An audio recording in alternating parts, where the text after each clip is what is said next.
why junk silver, and why buy it now. I'm going to tell you the merits of constitutional silver and why I just bought a pile of it. Hey everybody, thank you so much for watching Yankee Stacking. Yes, I just purchased thousands of US dollars worth of constitutional silver. I'll tell you why in a few minutes, but for those of you a bit new to constitutional or junk silver, this right here is the only silver originally minted by the US government back when we knew what real money was. Back when our nation valued our US Constitution a lot more than it does now, frankly. Congress designated silver as the material for the very first US coin ever minted. It based its new dollar on the Spanish piastre, or pieces of 8, and took its name from a German coin called the thaler. Thaler, dollar, see? The U.S. Coinage Act of 1792, which laid out the specifications for all of its new coins, became the standard for the constitutional silver we know today. What you see there was the composition of U.S. coins for nearly 200 years, all the way up to the Coinage Act of 1965, which removed most of the silver from our coins. Let's see here. We have a Kennedy, well, right here. The Kennedy half dollar. Most of you know this, but it went from 90% silver to 40% silver. Other U.S. coins adopted the debased 75% copper and 25% nickel composite. Then in 1970, Congress pulled all the remaining silver out of the half dollars. Frankly, I think the junk is all the de-silvered coins, not to mention the de-coppered penny. Governments just love to debase their currencies, don't they? Anyway, most of us like to call it constitutional silver. We do that somewhat out of respect, mostly due to the fact that it honors Article 1, Section 10 of our Constitution, which reads, "No state shall coin money, emit bills of credit, make anything but gold and silver a tender in payment of debts." So I use the terms constitutional silver, junk silver, which is the popular shorthand term, interchangeably. Okay, so don't get upset with Yankee, all right? I respect this stuff greatly. I love it. It's one of the only silvers I will not clean, all right? This stuff earned the tarnish, earned the dirt. Wow, we got walkers. Man, I love those. Nice shiny corner here. Cool. So anyway, by one estimate, more than 13 billion of these coins are spread around the country. Now, if they have no key dates or errors, the half dollar, the quarter dollar, and the dimes can be purchased at just a few percentage points above spot. Rule of thumb. Let's see, $1.40. Face value of 90% silver is very close to 1 troy ounce of silver content. And I recently scored $150 of face value in 90% silver. You're looking at some of it right here. Especially the walkers. I didn't have a lot of walkers. I got a whole tube of them. Really love it. Filled up some more Benjis. Check it out. We are doing our own, was it Black Friday special here? I would say that, yeah. Pretty close. You're from Maine, right? Yep. And you came, we met halfway. So what are we doing here? It's a lot of constitutional with junk. Another V75? Oh, man.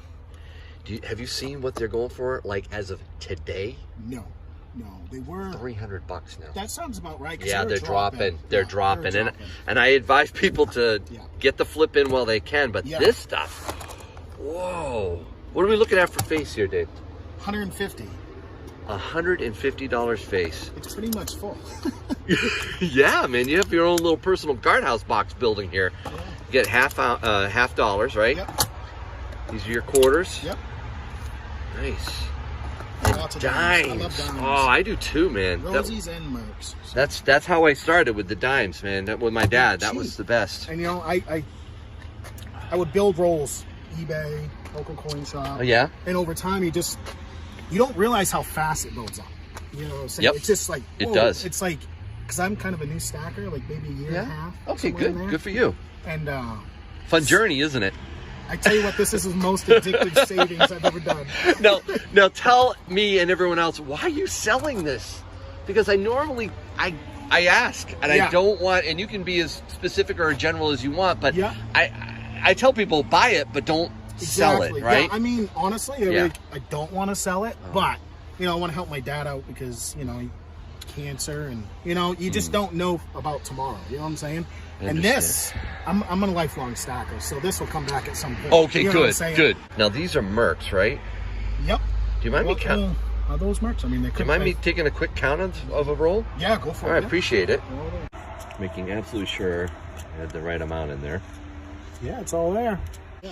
So, I mean, isn't this community awesome? Being able to get together and to do something like this? Yeah, no, it's generosity. Great. Yeah, it's definitely great. And you haven't always had that experience. No, like I said, like I've been hustled before, and it, like not on. Well, you go to the antique shops, you go to flea markets, right? They're all over the place. Especially up in Maine, anyways. But I mean, I got hustled on some key stalls and Morgans. You know, I just didn't know about them at all. You know, but the community over time, you know, like. Spectacular. I like Speg. He's awesome. Yeah, Speg, the coin guy and all. Yeah. Like, watch out for this and watch out for that. Very helpful. Yeah. Yeah. You mentioned Salivate Metal. Yeah, Sal. He's awesome. Yeah. Yeah. There's some. Yeah, and then you did that box, that giveaway, that huge giveaway. Yeah, the Yankee box. Yeah. And I definitely, because you look on the map to subscribe when I was going through it, it's like, I know this person, this one. I don't know this person, but you meet more people. You know, it was a pretty good way to. That was fun. Kind of introduce people. And it was fun. A lot of fun. Thanks again for coming down here. Yeah, it's been fun talking with you. Yeah. With some silver bullion often commanding premiums of like 20 to 50% or more, constitutional silver can give you an immediate 25 to 30% discount over other types of silver coins. And as I've said in the past, as a prepper stacker, I actually believe that an additional 10% bonus is possible during or after an SHTF scenario.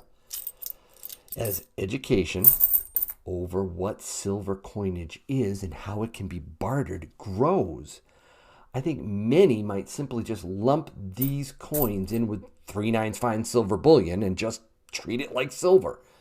Who knows? But in addition to that 20% to 30% discount that I mentioned when you buy junk, I see 4 other reasons to own these coins. Alongside, you know, government minted silver bullion. I still love government minted silver bullion. But I'm going to give you 4 reasons why I think you should have it. So first is recognizability. These coins are well known by collectors, stackers, older Americans. The fact is, you rarely find them in day-to-day circulation because people, especially on the older side, but you know, people have already gone through their change looking for them. I'm sure there are some coin roll hunters out there in our community that are watching this video right now. In fact, put CRH in the comments below right now. In fact, the 10th and the 20th person who puts CRH in the comments below will get a silver quarter. I'll just pull one out right now. Here's one. Here's 2, right? The 10th and 20th person, all right? CRH, okay, for coin roll hunters. I'm not a coin roll hunter anymore. I used to do it as a kid. It's a lot of fun. I know a lot of people do it. They get boxes and boxes of these half dollars and just go through them to try to find 90% silver or even 40% silver. So recognizability. As I've mentioned before, as demand increases for silver, even more people are going to come to recognize these coins. The second reason why I think you really should be stacking these things is that they're fractional. Unlike silver bars, constitutional silver coins are already split up into smaller amounts. Very handy if we have to use this for barter one day. And you don't have to pay ridiculous premiums on most fractional silver bullion coins. Don't do it. Get this for your fractional silver coins. That's the second thing. The third reason why you really should be stacking this stuff is liquidity. There has always been a demand for this type of silver. Dealers will take them, eBay, our community, right? Plenty of buyers out there. And if you ever need to cash out like David did, you're going to find buyers. And finally, the fourth thing is trust. And I've said this before. I'm going to pull a Benji up. You don't need to verify the authenticity of this coin. Look at that. A 1952 Benji. In God we trust. Liberty. Right? There's a Liberty Bell. United States of America. $50. All this stuff right here is important when it comes to trust. Yeah, there are counterfeits, but they're usually counterfeits of rare mintage. Numismatic coins. That's the most common counterfeit of U.S. coins. This stuff has no collectible value. And the various images that I pointed out, okay, that is what the U.S. Mint put on this. They act as a natural hallmark that inherently assays the silver content in this coin. It establishes trust. You know, those that are watching from Europe know what a hallmark is. They know what assaying their silver means. They need to do that in order to prove that it truly is silver and the content that is in it is genuine. But when you get something like this, you can trust that this really is what it says it is because of the inherent hallmarking that goes on from the U.S. Mint. So again, the final thing is trust. For me, constitutional silver is and always will be a key leg of the three-legged stacking stool that is part of stacking the Yankee way. Okay, I hope you will continue to stack constitutional silver. If you haven't already, start right now. Maybe you did on Black Friday. Please let me know. Like, subscribe to my channel if you haven't, and leave a comment on what you think of constitutional silver. And as always, I hope your day is A-OK.